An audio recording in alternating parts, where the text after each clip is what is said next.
你们好哈！今天的题目是谁将要告白哈？谁你身边的人谁最有可能告白哈？我们把它找一下它的能量哈。好，这是今天的两张牌，那我给你们一点时间。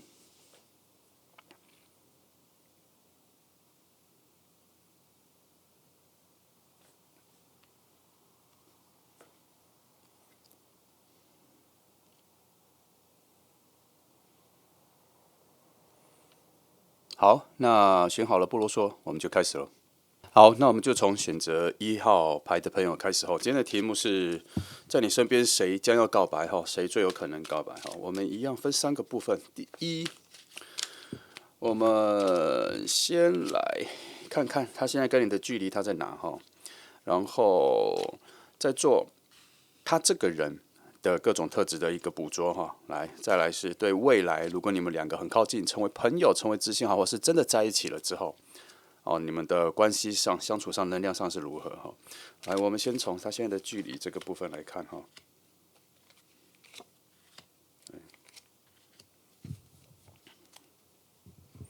看一下哈。好，来，先从这一张开始看。星星，星星牌还蛮难看的。如果单就星星牌来看的话，它离你不算近我觉得它离你不算近，有一段距离。但是这张牌确实还很难看出来你们的关系啦。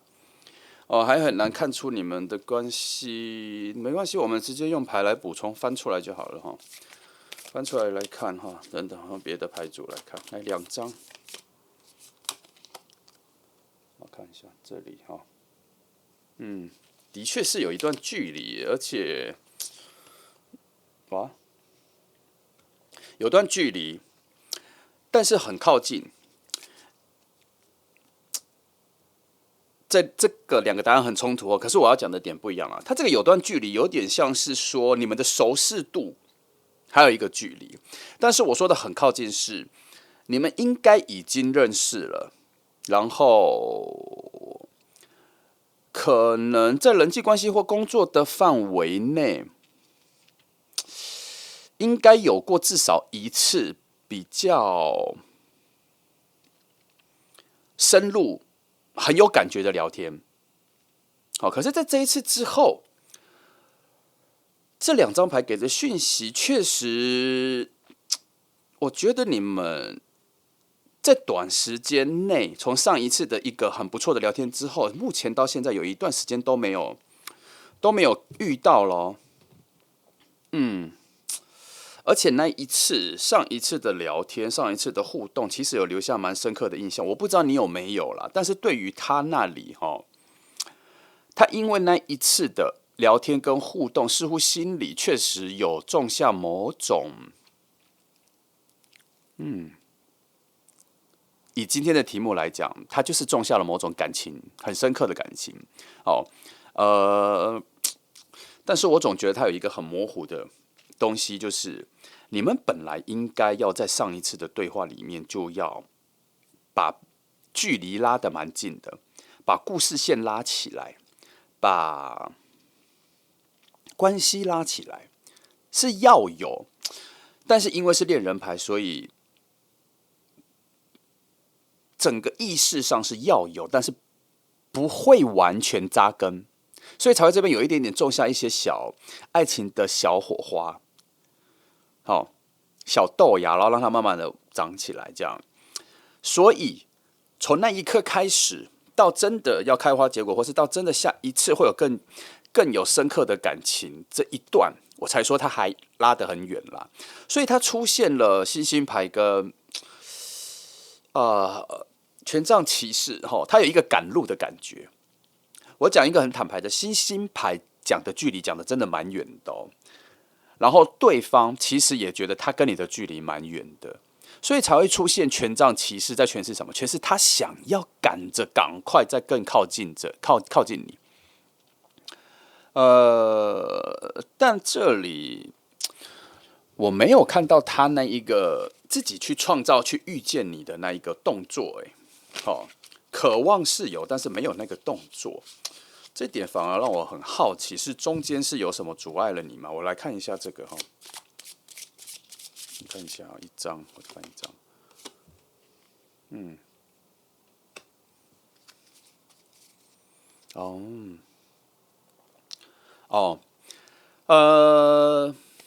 从这张牌跟这个位置，我先说你们应该有共同的朋友圈，然后在他的心里，他觉得要遇见你不难，所以他没有那么着急。那他现在确实有一些激动，心里有一些激动，想要赶快再更进一步，或是期待的下一次遇见你。心态上、心情上是希望能够赶快遇见你了，可是他没有那个动作。我觉得没有那个动作，可能是因为他知道你跟他离得不远，所以从这里可以看得出来，这一个人其实是在你的交友圈、你的人际关系圈里面的人。因为这里我觉得这里的金币能量讲的不是工作，我觉得他讲的是你现在所在的这个生活的人际关系圈的一种稳定性啦。他在这里面但是我还蛮好奇一个东西的，我翻完我再跟你说我在看什么。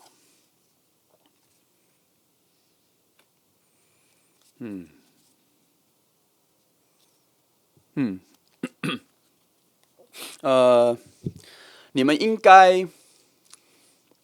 认识了有好一阵子，然后两个人之间一直都没有很特别的情愫的感觉跑出来，但是近期就是从这里，从上一次可能就近期有一次的交流之后，好像有某种情感的盖子被打开了，但是为什么会打开？因为好像你们的个人的故事线的发展，自己的能量的成长跟变化，好像突然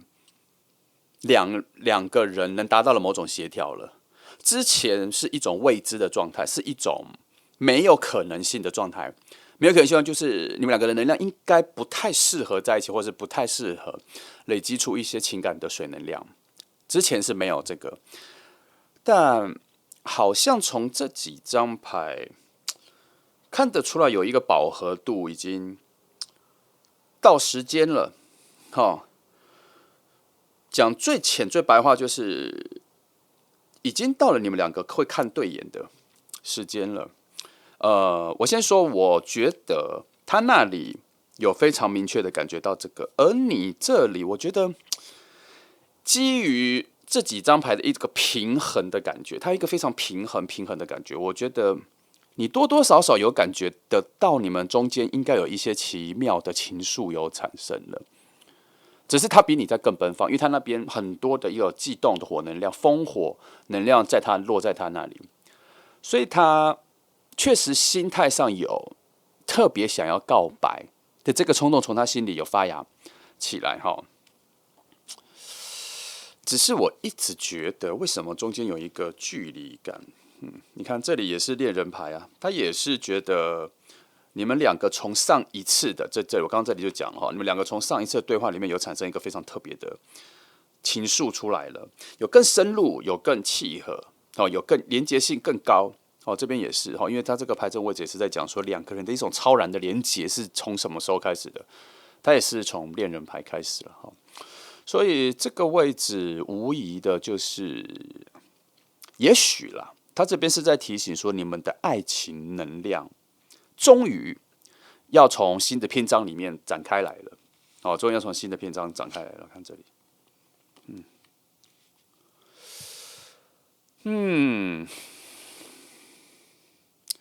如果节制牌跟塔牌的某种翻转性同时出现了，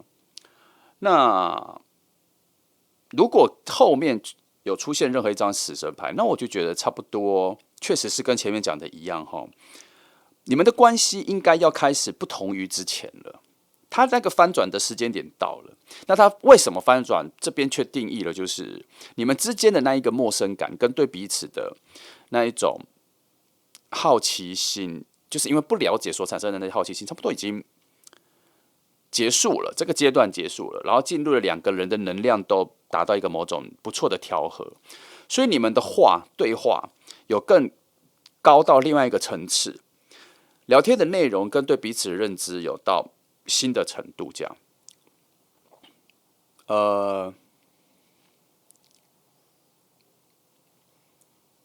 其实你们之前应该隐隐约约都有这个感觉啦，只是它没有被确定，它没有被深刻的觉得你们的谈话或是互动有重量。那近期有，好，但是我必须说，虽然有，但是都还是风能量，都还是恋人能量，它是急速的，它是快速的刷过，如果没有留下强烈的印象，它也就只是刷过而已。可是好加在的是，节制牌有出，节制牌有帮忙定义了前面一开始最核心什么东西包住你们的能量的定义里面，节制牌出了。他说的是在爱情的协调上面已经协调完成了，所以我觉得你们的关系的新篇章要开始了。那这个新篇章要从他告白开始吗？我不觉得，我觉得从之前比较好的互动就已经开始了，只是这一个篇章的终点，要再进入再下一个篇章的这个终点，应该就是告白，要清楚清晰的表达那个对你的好感，还有他的心意。好，那这个告白不一定只是用言语的，他也有什么，也有行动的了。节奏蛮快的，因为之于我们想要找到牌子讯息去定义他要告白的这一个整个行动的内在的感觉的时候，它是出现的是权杖骑士啊，他是耐不住性子的。那我觉得不用过多久会有比较明确的表达，他不一定就是告诉你说他喜欢你啦，但是他会表达他喜欢你，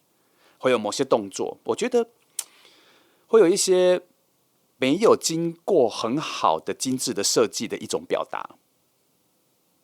为什么？因为水能量不多，它比较像是突然很靠近你的时候就让你知道，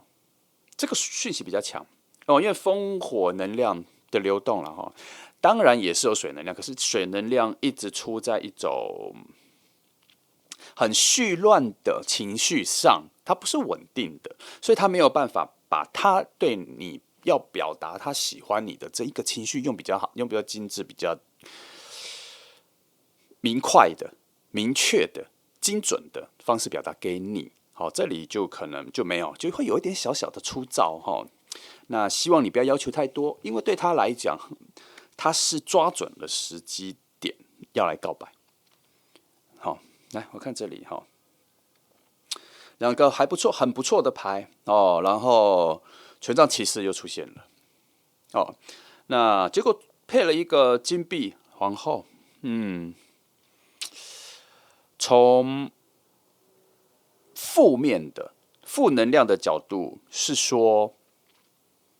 已经有准备好一个不错的发芽的位置了，但是能发芽成什么样子的结果，他也不确定。但是他以能量上，你们两个的能量的结合上，他尽可能的给予你们一个很好的发芽出爱情的一块沃土啦。它是一个比较负面能量的想法，就是比较消极。从消极的角度，他也觉得已经给了你们蛮好的一个场域跟关系了。这里讲的是说，你们之前的相遇跟累积的朋友关系、互动关系，其实就是已经在为未来要进入爱情打了蛮好的基础了啦。但是他没有给你种子，没有给你好的发芽的东西，他没有再给更多的了，他只给你一个好的土壤，就这样。从消极的点，那以积极的点来说，当开始有东西被种植下去，有感情、情感被种植下去的时候，它的发芽速度很快，是茂盛的，是奔放，这是快速的，但有可能短暂，所以要把握爱情发芽出来的时候。那这个点在讲什么？我觉得他有一点在提醒他，也有提醒在你，可是两个人的角度不一样。提醒他的是，如果他今天有看这张牌，要提醒他的是，当发现了该告白的时机，就赶快告白，不要错过自己情绪的冲动。那是告诉他的，对我们这里就不是这个角度，因为我们不知道是谁。然后在你这里是，当你接收到一份勇敢的表达的时候，记得不要拒绝的这么快，好好的欣赏这个强烈的能量，好好欣赏这个热能，让自己觉得说，先试试看，先发现其中的美好，先发现其中的可能，我们再来确定。想要否定也是后面，就是不要拒绝的这么快。我非常常跟你们说，不要拒绝的那么快，但不是叫你们害怕拒绝，只是不要那么快，因为每一个人展现出自己好的那一面的速度、节奏不太一样。好，因为他要整理非常多情绪啊，要整理出告白的动作或话语，就已经让人非常消耗脑力了啦。好，所以很多人会一步一步的慢慢把自己表现出来，所以要等待。好，所以不要拒绝的这么快。好，那从你们之间的关系、你们之间的距离这个角度，已经看到蛮多，而且是蛮顺的牌，没有，我觉得没有什么特别的阻碍。尤其塔牌作为核心协调的牌位，它是以一个非常强烈奔放的火能量做核心的时候，其实你们的关系是可以很快进入热恋。确定想要试看看的时候，其实感情的发展进展速度还蛮快的，节奏还蛮快的，而且很奔放，很舒适。哦，只是，我还是觉得水能量出现的太少。它的缺点会在哪里？你可能在这份关系里面会有点不太那么确定自己喜欢什么。但是感觉是好的，因为节制牌在这里，感觉是好的，然后这边也有金币石，相处感觉是好的，可是总有一些小小的疑问，不太确定自己到底喜欢什么。但不要急，这就是我们刚说的，至少相信能量上各方面都是顺，都是好的，你慢慢会找到这个答案，会知道自己喜欢什么，会知道为什么相处起来很合适。哦，这样子，来，我们来对这个人做一些深究哈。来，我们从这里看。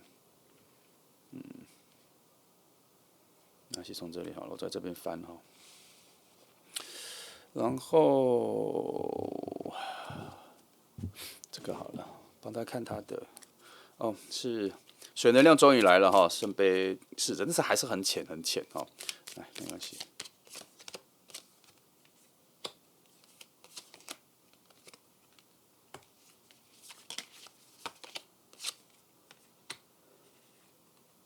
这一张哈，哦，你看一下。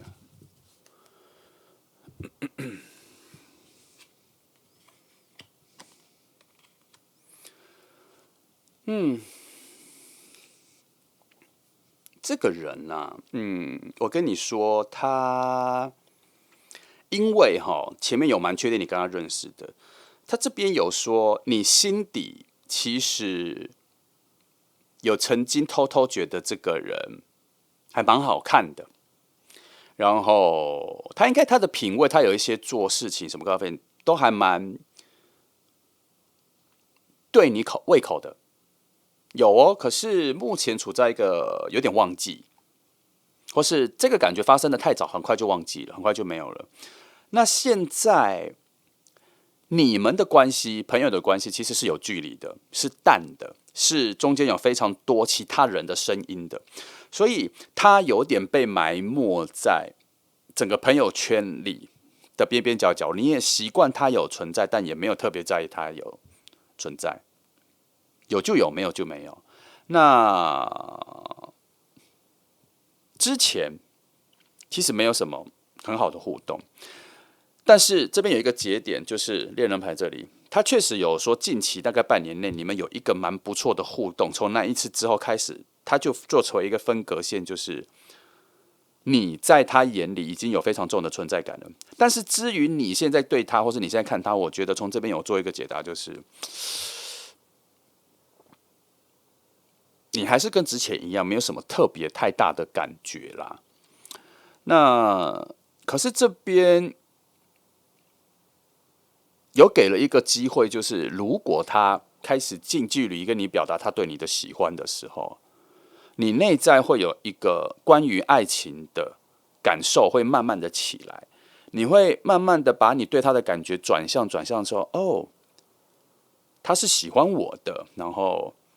我对他其实也有喜欢的感觉，那个就是从这里恶魔牌里面原本很早期的那个感觉，再慢慢被抓回来了啦。然后他会有一种讯息，比较像是说，我怎么会错过去欣赏他？我又怎么会错过去持续喜欢他？我怎么会错过去持续看到他的好？这就是我说的，其实前面就是你们的能量各方面是还没有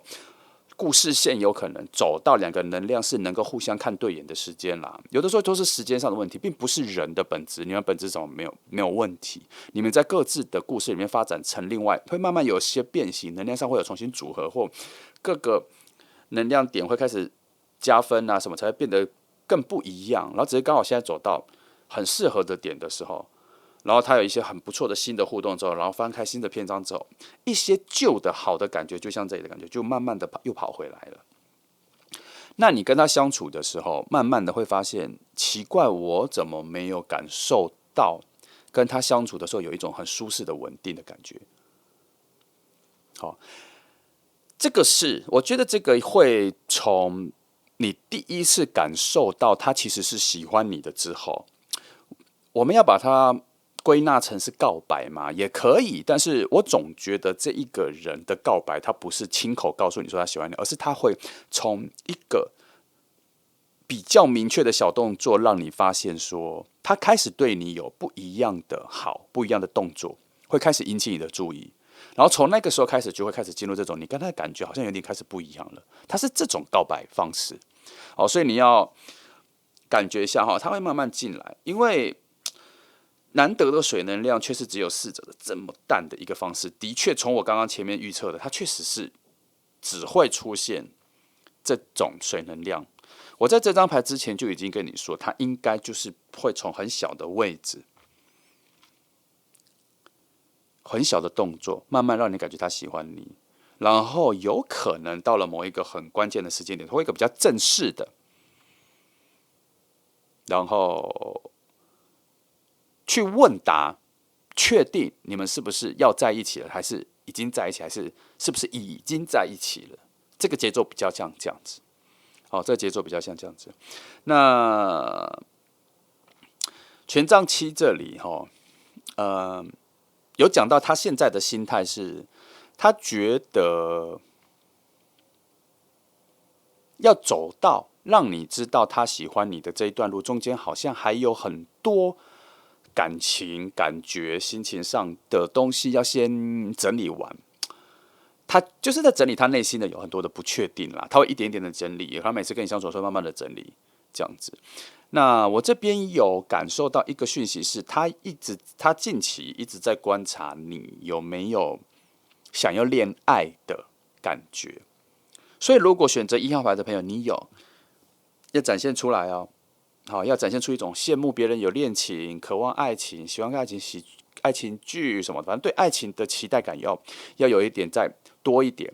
把它奔放出来哈，让这份思绪让旁边的周围的人有感觉到这件事情。目前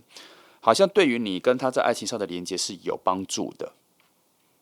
好，有的时候就是这样，因为他们也很怕告白之后会被拒绝嘛，人都是这样，人性上，所以他会希望能看到你对这个方面有更多的渴望的时候，他就会觉得说他的切入点就会抓得比较稳了。而我们常常会把这个心思收起来，也没有不好，就是可能太久没有感受到爱情，太久没有人喜欢，就会把这件事情已经习惯性的冷淡掉然后旁边的人就会误会，觉得我们不需要，也没期待。那你的冷感会造成他的没自信，或是找不到切入点。有的时候就是这样，这是一个联动的关系。所以，如果你对爱情目前有很强的渴望，就把它展现出来，没有关系。来，我们再看这里这边看，如果到这个距离到告白还有段距离，我们现在来看是你们两个人能量的真正的连接状态还是这一个好，我来翻这个好了，白的卡这个。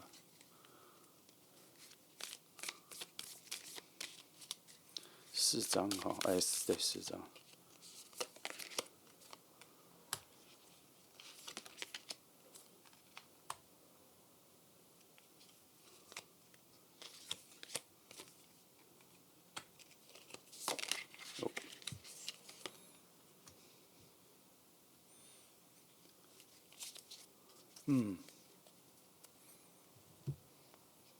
看一下哈，星星牌又出来了，可受期待的，你们两个人的关系是可以期待的哦。圣杯骑士出来了哈，至于前面的一些火能量，加上这里哈，我会希望他赶快告白哈，因为而且我会希望他用更明确的方式告白，因为这边看得出来你们的两个能量一进入爱情模式之后，发展的速度非常快，而且没有太多犹豫哦，还会很享受，然后两个人会进入某一种很不错的默契，会亲近感会加速，然后其实在这边看得出来，你们的很多生活的价值观、爱情的价值观其实是雷同的，只是到现在是其实还没有挖掘出来啊，因为你们的距离还没有真正的拉近啦，所以很有可能因为某一种现有的熟悉度，会经过了他的告白，我希望他用一个很明确的告白，就是说他想跟你试着交往在一起，这样子了比较快，然后他会比较为什么我觉得这个比较好？因为他会激发你对爱情的某种，它会有一种惊吓跟惊喜混合在一起的一种能量的爆发，让你突然觉得我要奋力的享受这一次感情到来，你会有这个感觉哦，哈。那优点是你们的相处各方面会进行的蛮快的，很热情、很亲近，然后很黏腻。但是缺点是少了太多风能量了。你们会尽情的享受两个人在一起，跟好像很久没有恋爱了，然后想要去哪里到处玩、疯狂什么都可以，但是会有点太沉溺，会有点类似比较年轻的时候刚跟别人恋爱的那一种疯狂状态，因为可能有一点持续有点久，跟上一次恋情这样，然后突然心里又觉得说好像能把握住爱情，所以要尽情的挥霍或是展现爱情里面的想象。你对爱情的想象，然后刚好这一次又能够展现出很多爱情的快乐模样。比如说想去哪里啊，对方也说好；对方说去哪里啊，你也说喜欢。然后去做什么事情都有一种浪漫的氛围，好像很顺。可是后来才回头看起来说，你们两个其实有点太也可以说太抓嘛，或是太奔放了。以务实的角度来说，他有点比较像是说，两个人想说要去环球影城，就立刻去了，也不想想自己没有太多钱，然后竟然会为了想要一起去，然后把身上仅有的钱大概80%都拿去花掉，只为了要去玩，差不多是这样。或是两个人因为进入了恋情，感觉找到一个合适的人，然后结果送的礼物送的有点贵，只是为了快乐这样。就会变得比较冲、比较奔放。至于前面，其实火能量都太强了，而风能量、水能量都太少。但是我觉得影响不大，只是你们两个会在爱情在一起初期的时候，有比较小短暂的疯狂啦。我特别把它点出来，只是我觉得不会影响太多。好，然后也会到了比较一段时间，你们才会发现说，你们应该冷静一下。因为你们两个的感情已经很好了，不需要再做这么多疯狂的事情来去让感情变得更好、更加温，或是很害怕它没有持续的温度，而需要做更多疯狂的事情。其实不用，其实已经很稳定了。好，那这一个小缺点其实没有特别大的能量啦，我只是觉得，它是一个可以小小注意的地方而已。它不是什么大缺点。那这边只看得到你们告白初期两个人试着交往的这个阶段，但是还是有一个小缺点是，其实也没有看到一个很强的稳定性。但是至少他告白之后的初期，你们的相处是非常愉快的。好，那在这一段过程里，确实也没有很明确的告诉我说，你们会找到相处的一个规律。这里也没有，但是至少会有一个非常好的恋爱的开端。好，那会有点小激烈，会有一些想法上的不同，然后会有一些小摩擦。但毕竟魔术师牌出在的是非常光明乐观的位置啦，所以我不觉得，你们会因为火能量太多，情绪太爆满，然后就很快进入爱情，然后很快的解散。没有，我觉得也还好，因为这里跟这里都有不错的协调能量。那我蛮相信前面出现的节制牌的能量的强度，它前面就已经定义了，你们就是在两个人能量够和谐的状态，才让你们有爱情的契机。如果基于这个基础，那这一个只是这个爱情开端的一个疯狂，它并不是一个永久的或是有破坏力的。好，那这里接续着，我觉得魔术师牌的出现，虽然没有土能量，但我相信你们会找到一种新的相处方式。这里有土能量，魔术师牌也是有土能量，好，所以它这里还是有一个契机，能够在爱情初期的时候，虽然有点疯狂、有点混沌、有点混乱，但是应该能找到一个稳定的讯息出来。那这里全部里面一直没有在未来性上面有找到一个稳定的东西，所以你可以把它当成是一个冒险，试看看。以你们两个能量的契合度，从这边组合来讲，应该会蛮深刻的。那出现了某些想法不一致的状况的时候，仍然能保有那一个想要在一起的热情，而去找到稳定的方法。我觉得这点我不是没那么担心啦，只是你们的沟通方式可能不太像其他人有庞大的土能量那么稳定的，可以冷静的聊，或是很强的风能量能够分析出要怎么走。我觉得你们会在一种误打误撞的方式找到了两个人在一起的方式。好，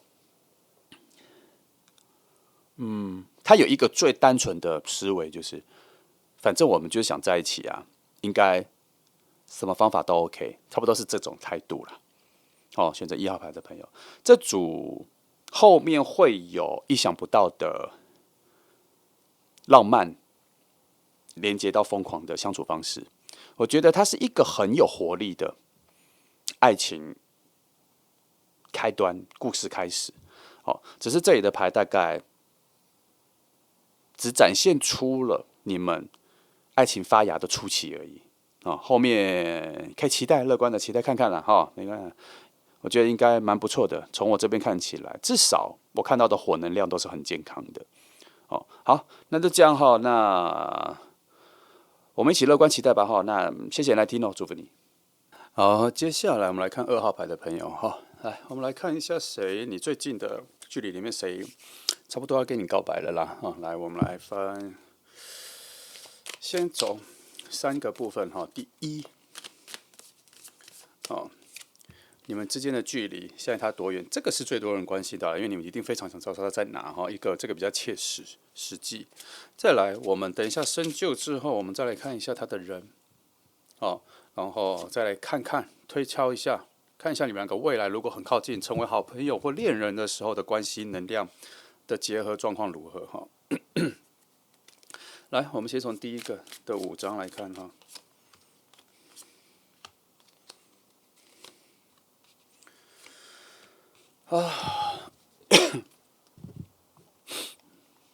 好，宝剑呐，这不算近啦哈，但是你们已经有互相了解过了啦哈。毕竟这个题目今天是说谁会跟你告白嘛，这个距离当然是很近啊。但我觉得谈论的不够深入，没有很深入，因为它就只有4者的能量，我觉得非常淡啦。那这张是没有讲太多的所谓的距离，就是说你们是朋友关系啊、工作关系这个的距离，这个没有非常明确。哦，那我直接来翻一下，看一下，看2张好了，水。这跟我想的不太，他算是朋友圈里的啦哈。然后你们应该有，在他的角度上，我有发现他有一个观感上面的大改变。对于你，我仔细看一下这个势能，可是以他现在已经有一些他的角度了，他的角度认为说，他渐渐的认识你，跟你比较熟悉，或是上一次或是近一次跟你有比较深的聊天，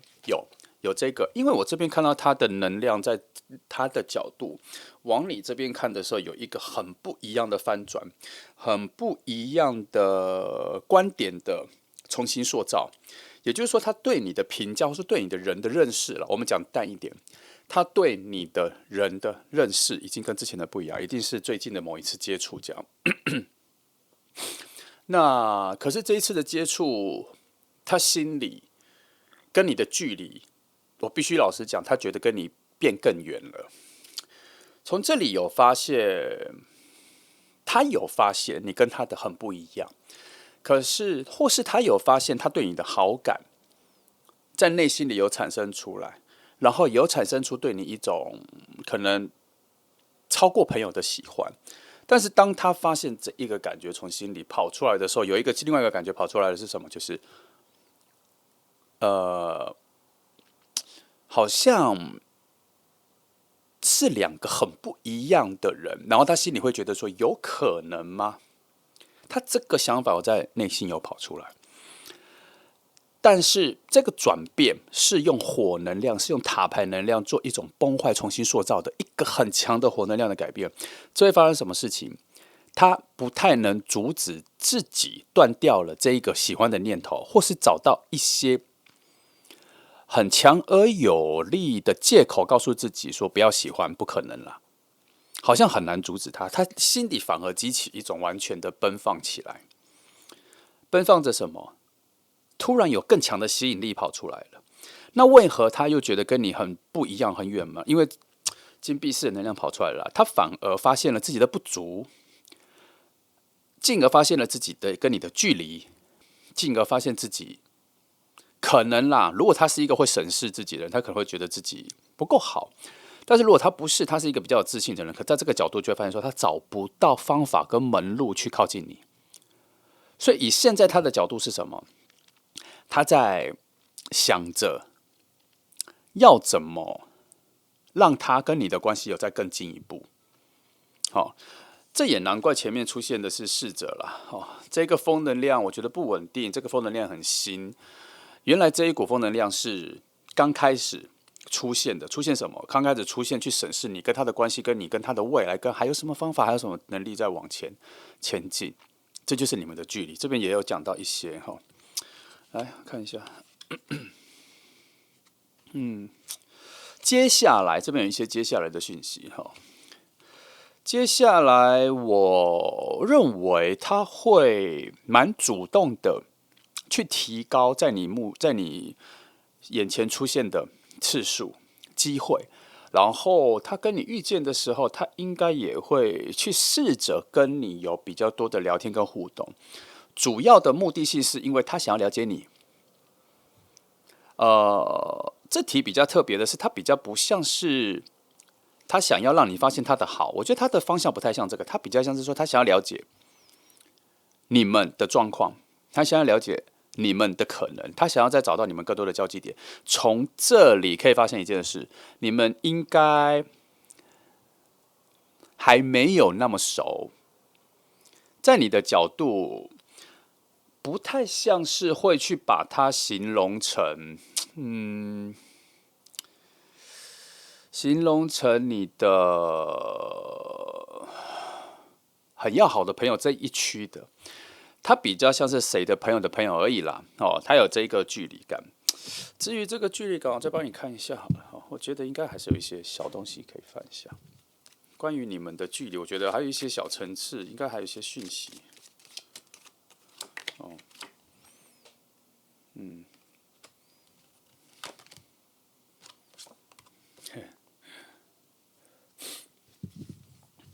的确哈，的确，他现在算是找不到方法了啊。这2张再次补足，这2张只是把我刚刚说的话用图像翻译起来了，没有增加什么讯息。那只是恶魔牌这个点哈，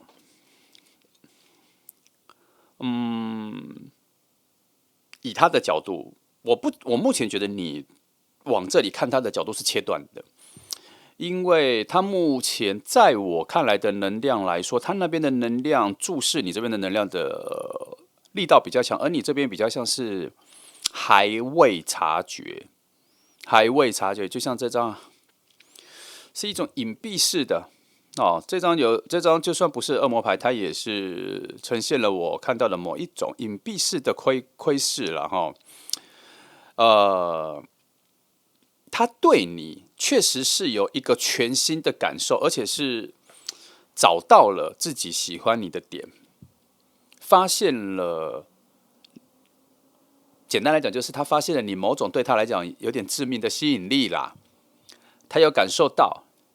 只是以现在的他，除了这张加这2张，都有一个正在烦恼中、正在思索中、正在判断中的一个不断变化的思绪。更白话一点讲，就是他在整理你给他的感觉是什么，他现在心里对你的感觉是什么。可是这些情况都还是趋近于往准备要让你知道的路径走去，他没有停下来，他也没有惧怕，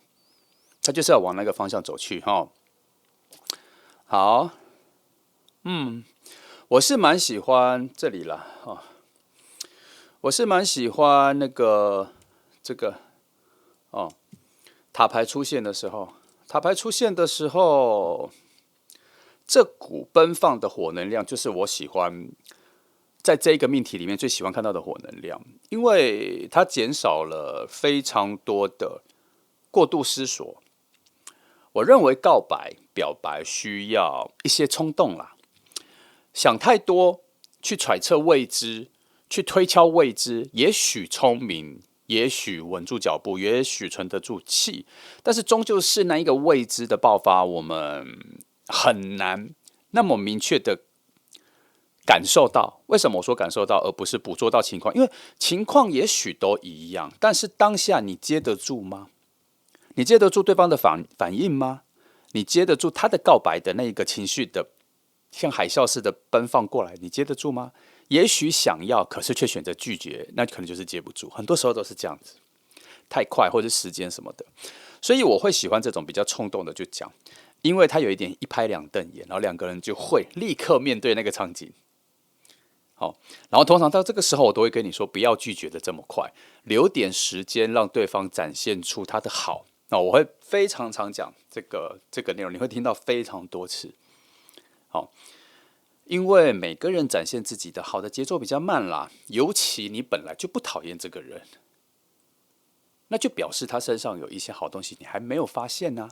有的时候要花好几个月，有时候花1年才会发现哦。但也没有说一定要从交往花1整年都在交往，你可以试着跟他变比较近的朋友再说嘛。有人跟人的关系有很多层次，就是不要拒绝的这么快，除非你真的很不喜欢，那再说哈。那回到这个人，他的能量应该等一下这里才会再展现出来，但我这边大概已经看到了啦。他算是非常有热忱的，很热情的。他对于自己非常有感觉、有兴趣的东西，他会去找到答案，他会去追寻。更何况是他抓中了自己内心的那个目标，他会去想要得到。所以他在这里已经感受到他对你的喜欢，你给他了某种对他来说的致命吸引力的时候，他就会很想知道跟你在一起是什么样子的状况。这份喜爱，在某方面来说，有点改变了他的原本的恋爱模式，好像有一个新的模式起来的，所以他现在也算是有点烦恼自己的变化。好，所以你给他带来了某种新的，他也觉得有点未知的东西，所以他现在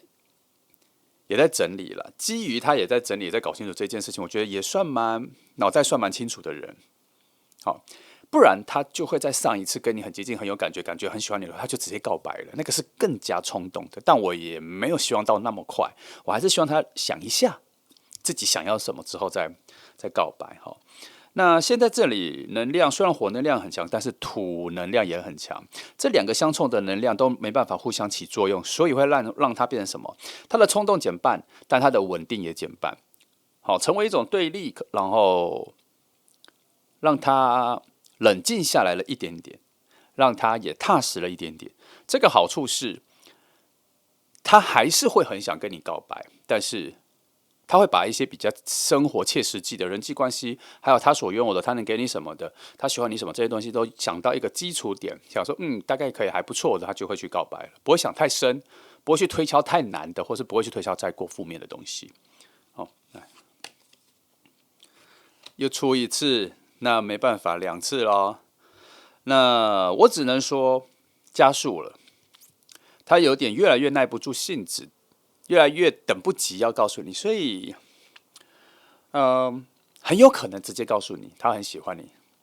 但我从整个牌的逻辑上，因为土能量了哈，我认为他会以一种非常明确的动作让你知道他喜欢你，就是。你们一起出去的时候，他可能会特别问你说你要吃什么，你要喝什么，他可以帮你拿，他会帮你多做一些事情，这样他会去找到更有力道的机会去接近你，让你非常明确的感受到他对别人的在意，他对你的在意比别人多太多。那他也不害羞，他也不会收，他就是要明确让你知道他对你的在意很多。那动作上他有可能会做到这个程度，但是语言上，我觉得他会在几次动作之后才会告诉你说，对啊，其实他是喜欢你的，他会找到那个契机点。我不觉得他是鲁莽的人，我认为他是一个很容易看对情绪的人，察言观色能力也蛮强的人，所以他会适时的让你感觉到他的存在是很舒服的啦。哦。2张塔牌的火能量是这个讲法。那在他的角度，他也在某个角度，他也觉得自己喜欢你，已经默默的改变了他某种比较安稳的模式啦。就是说，他想象中爱情，或是他遇到喜欢的人的时候，他不会做这些事。可是他遇到你的时候，好像特别急躁，急躁了一些，急躁了起来。但他还是够理性，他会感受一下旁边的人，觉得他会不会做得太冲动，然后他就算对你有点靠近，对你有点付出什么，他其实已经想好了要包装成比较像是比较周到一点啦，不会太唐突啦，这样子会慢慢的靠近，慢慢的让你知道。可是我觉得。以我现在所看到的稳定性，缺少大量的水能量的稳定性来说，还是算粗糙。会做得非常明显，对于你的喜欢的表达会做得非常明显。哦，那你的情绪，他算是会察言观色，但是你的情绪对他来讲还是算比较难度比较高的捕捉阶段了。因为他面对你的时候，思维上是有点乱的，所以又加上水能量不够强，在这方面，他对于你判断你的情绪、你的心事、你的内在、你的想法、你的感受的这一份直觉偏弱。这会带来什么？这会带来他有可能会在错的时间对你好，可是这个错的时间是以你的角度来说是错的，可对他来讲的角度是对的，或是很自然的。但是因为他还没有捕捉到你的情绪，所以如果你接下来遇到这个人的话，给他多一点机会，把我要求不要那么高哈，尽量的去欣喜的感受一个人开始表达对你的喜欢哦。来看一下这里。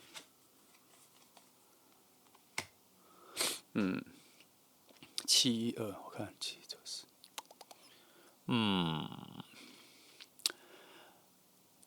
这里再次说明了，我觉得他可能会在错的时间做了一些小动作，让你觉得小不自在啦。就是说，他还没抓到诀窍，他还没有抓到让你觉得愉快的、对你好的诀窍。这样，简单来说，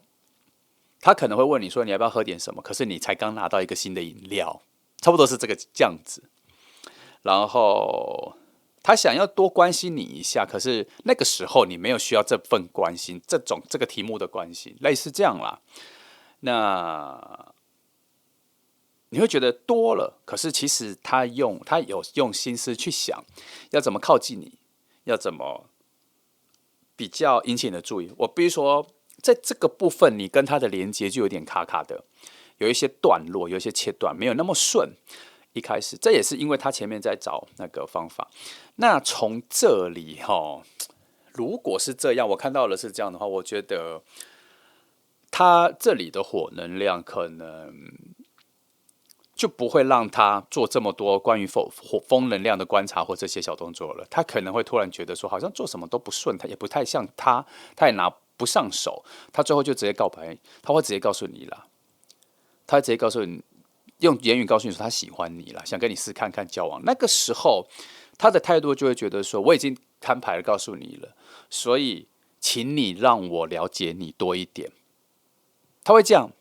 但我希望的是，你这边不要太把这件事当成是对他的考试。我觉得通常这种情况，同一样的原则，我们尽量给更多的机会，让对方展现出他的好。这不是一个考试，这不是一个表演。我要这样子说的原因，是因为有些责任是你可能也没有那么注意对方的好啦。再讲深一点，你有可能也没有能力发现他的好，所以要给自己彼此多一点时间去发现他的好，好让自己两边的桥梁搭起来。那你会说两个人在一起不是应该要很有默契吗？很容易就 catch 到对方。我必须说，有的时候。很 catch 很 match 的时间点不会出现的那么快，不是每一组都会这么快啦。为什么？因为有的时候会互相挖掘彼此更像自己的那一面。也许你已经觉得你现在展现出来的东西是已经很你的那一面了，但是有的时候可能你是目前这段时间是习惯展现这一面，可是你真正底下的那一面，可能要跟另外一个让你感觉到很有安全感、很能够展现自己内在的那一面的人相处之后，你那一面才会跑出来，那他那一面才会跑出来，你们才会发现说，哦，原来再深一点的那一面是你们两个喜欢的、契合的、match 的，很自然、很自在的。所以我才说要给一些时间去挖掘对方的好，给一些时间让对方展现出他的好。其实这是双向的，我只是比较着重在。我们在这边找到的趋势是，好不容易找到了，或是看到了，也挖掘了，有个人正在蓄势待发的要对你表达出好感。我觉得这个就已经很不容易了。好，所以我才一直时常的说，不要拒绝的这么快，因为有的时候我们不太知道我们在拒绝什么啦，很多时候就是这样啦。没那么清楚。我们时常觉得自己很清楚，可是其实没那么清楚。就像他现在，他以为他清楚他对你的喜欢，等于他清楚要怎么去跟你表达。其实这是两个不同的东西，可是他也要花时间去感觉这样。那从这里看到一个比较更好，我觉得蛮好的点啦。从这个点我都觉得蛮不错的，就是他这个热情很强。当他发现他喜欢你什么的时候，他这个勇往直前的强度很强。那他也在学，他也在找路。我觉得这件事情就不错。他不是轻易的、轻率的就随便告白，也不是那种花心的看到喜欢就去告。没有，他有很确定自己有一个很澎湃的感觉。只是水能量真的太少了，所以他要猜到你的心思，猜到你喜欢的东西，这件事情对他来讲现在还不上手。未来上不上手不知道，我们要从下面翻才知道哈。来，我们就看这个，来看它的本质哈。我从这边看它的本质。好，我用这个翻好4张，出什么？审判牌哈。好，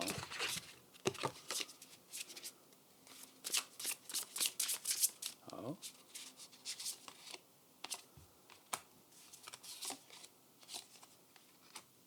我都会让你们看到说我是抽里面的哈，不是一起安排哈。好，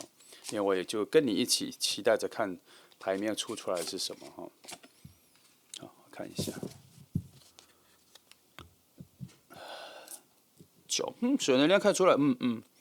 出现了我喜欢的牌哈，这2张也一样哈。好，其实说，如果你每次看到我觉得出了节制牌，然后又是在爱情的问题上的话，我都会说。我心里都是用一种恭喜啦，因为只需要花一点时间，一些时间的流动哈，你们的协调性、你们的契合度会在中后段会跑出来，所以是值得等待。在这个位置，我就觉得是值得等待的哈。而且这个位置，其实这里有牌阵了哈，我知道它在哪里就好，我没有特别把它排出来。我只能说，翻到这个位置的牌阵里面是一个。有点像是说破了秘密的那一个位置，说破了那个秘密的位置出节制牌，就是告诉你说，其实这2个表面上看起来好像初期的时候没有那么合适，有一点点找不到门路，可是其实后面会慢慢调整到比较契合的状态，所以值得等待。那加上在正高远的、更遥望的、更大的力量去观察你们的关系的时候，是出的是圣杯9。还不错，你们会慢慢对彼此的评鉴、好感，我们就说你对他啦，会一直逐步的增加。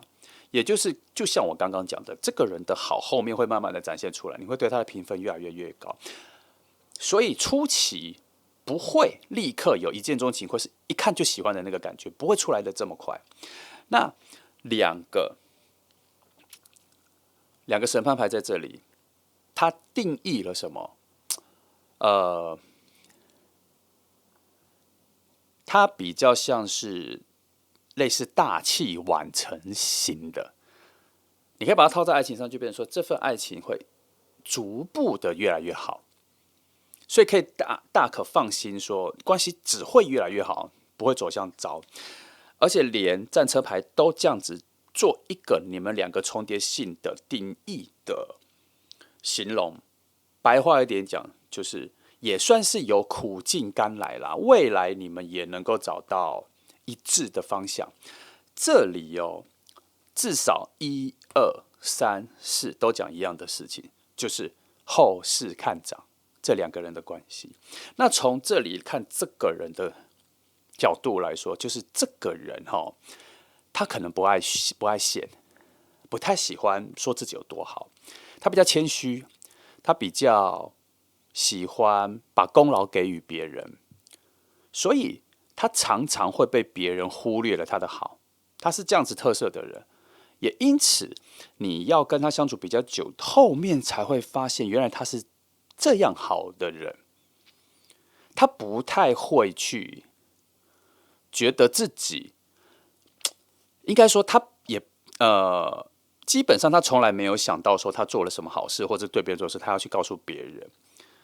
可是本质上，他是觉得做这些事也没什么大不了的，不需要让别人知道。所以他现在的烦恼，他要怎么对你好，要让你感觉到他喜欢你这件事情，他也很努力的在想到说怎么样才能让你感觉到他做对了，他也不会觉得说哦耶，我做对了，我就说吧，他不是这个骄傲型的，他不是比较第一线的个性的人。好，他很喜欢。别人因为他多做了什么，让那个人更加成功的感觉。可是他不会贪恋，或是有任何原本期待，就是觉得如果没有他，一定不会这么好。他们不太有这个感觉。他就是喜欢那种老二哲学，站在第2位，在辅佐服务这样子。所以未来你跟他在一起的时候，你有任何想要做的事情，想要什么，他应该会全力的帮忙，他会尽可能的去帮你找方法，尽可能的去思考，把你的问题当成他的问题去做。他会处在一个常常被别人遗忘的位置，等到有一天回头才看说，原来这个人这么好。可是这个人的个性的缺点就会变成说，如果他没有在你身边够久，他的好就会常常被忘记或被忽视掉。但还好，他的个性各方面他是不在意的。他还好，他是自己也觉得舒服就好。所以我们要回头看，以他这样子个性的人，他在近期前面跟你的交流的时候，他发现你给他某些致命吸引力的时候，这是对他来讲是一个非常大的改变。改变什么？他可能这次会有点违背他的个性，他特别想要去争取一个他想要的位置、想要的东西、想要的感觉。为什么说这件事情对他来讲是一个大转变？因为这个东西就变成是他把它放在他心里的第一位，他不是很习惯要去争夺，或是抢，或是觉得什么东西在他心里是最重要的，只非他不可的感觉。他喜欢你的时候，感觉到这件事情的时候，这感觉就出来了，所以这个才会变成是前面有2个塔牌的大转变啊。所以我们才翻到后面对照他的个性，我们才知道说为什么这个大改变要出现2次，对他来讲为什么有难度。前面我们已经说了，这个大改变对他来讲是个不熟悉的有难度的，所以他在烦恼着。原来是这样子，有点违背他原本的性格上的。所以对于喜欢你跟你表达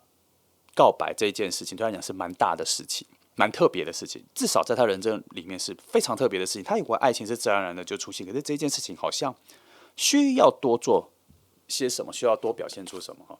来，我们对于你们2个未来的状况来做一些捕捉。但是这个未来的状况，我们就先不定义是恋人，我们先定义是你们2个很靠近的时候，不管是什么关系，好朋友、收妹的，或者是恋人都可以，反正就是为了2个人在很靠近的时候的能量上的协调性啊什么的状况是如何。我们来看一下。那我用哪一个？我用这个好了。我用黑一点的牌来翻，我用这个来翻，翻一样，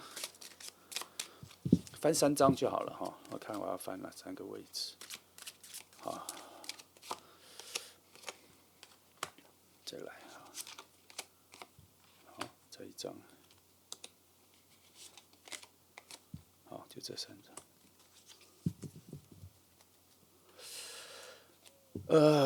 宝剑圣书，你们还是需要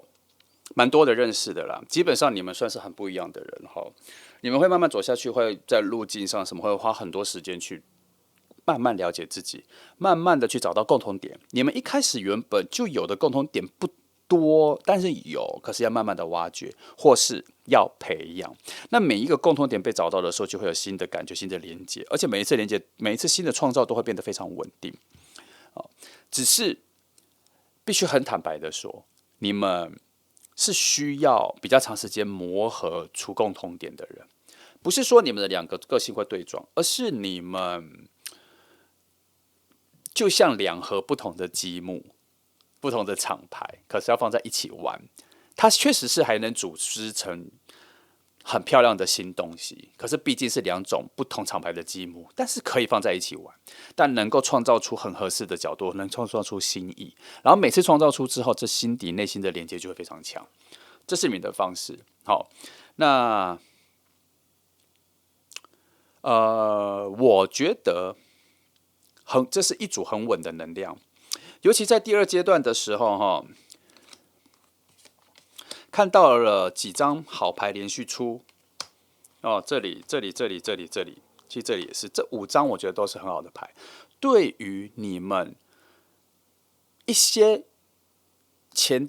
未来性的展望性、未来展望性的能量的预判跟认可度、确定的角度都出这个牌。在牌面上确实有在支持这2个人可以试着走看看，我不能说马上就保证说会走得好，但是至少牌面上是处在一种很高度的乐观的肯定，可以试着走看看。他没有把路讲死，但他也没有用很负面的角度去把它讲，他反而是用很乐观的，而且是逐步有好的水能量出现的那一个路径往未来去讲去。所以更符合我们前面说的，一开始这个人开始对你有点表示说，你可能会觉得卡卡的不顺，但是记得不要拒绝那么快，因为后面有好东西会慢慢跑出来哈。我们前面讲了这么多，都在讲这个，可以期待看看。好，那这就是2号牌的朋友哈，那我们一起乐观期待了哈。有的时候我必须说，有的时候我们会不经意的就拒绝掉了一个正在跟你表达好意的人，或是因为你没有感受到，所以就不小心拒绝掉或远离掉了，那个时机就错过。很多时候会出现这样。那你今天选择2号牌，我必须告诉你说，他应该也会从这么淡的角度慢慢跑出来，所以你可以敏感一点，好，可以对周遭的人都更有互动，互动再深一点，互动再多一点，聊更多的事情。哦，他才会慢慢的浮出来，还会浮现的更明显。记得他会用很明确的方式让你明白，知道说他喜欢你。我相信你会接受的很明确了。好，那我们一起乐观的期待吧。好，那谢谢你来听后，祝福你。